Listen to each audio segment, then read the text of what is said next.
আসসালামু আলাইকুম। তো এক্সটেম্পের যে মিনি অ্যাপটা আছে সেটা লঞ্চ করবেন। লঞ্চ করার পর নিচে আম, এইখানে যে সিটি অপশন আছে, সিটিতে ক্লিক দিবেন। সিটিতে ক্লিক দেওয়ার পরে এই জায়গায় ক্লিক দিবেন ইনভেস্টমেন্ট। তারপর এই যে ডায়মন্ড আছে, এই ডায়মন্ডে ক্লিক দিবেন। ক্লিক দেওয়ার পর এই স্লাইডারটা একদম ডান পাশে নিয়ে ম্যাক্সিমাম করে দেবেন। তারপরে আই উইল বি লাকিতে ক্লিক দিবেন। তারপরে আই এম কুল ইনভেস্টর শেষ। তারপরে যাবেন আর্টিফিশিয়াল ইন্টেলিজেন্সে ক্লিক দিবেন।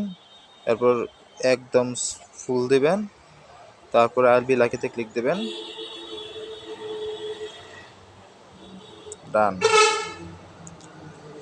তারপর দিবেন ইউনিকর্ন ব্রিডিং, একদম ম্যাক্সিমাম দিবেন। আই উইল বি লাকিতে ক্লিক দিবেন। ডান।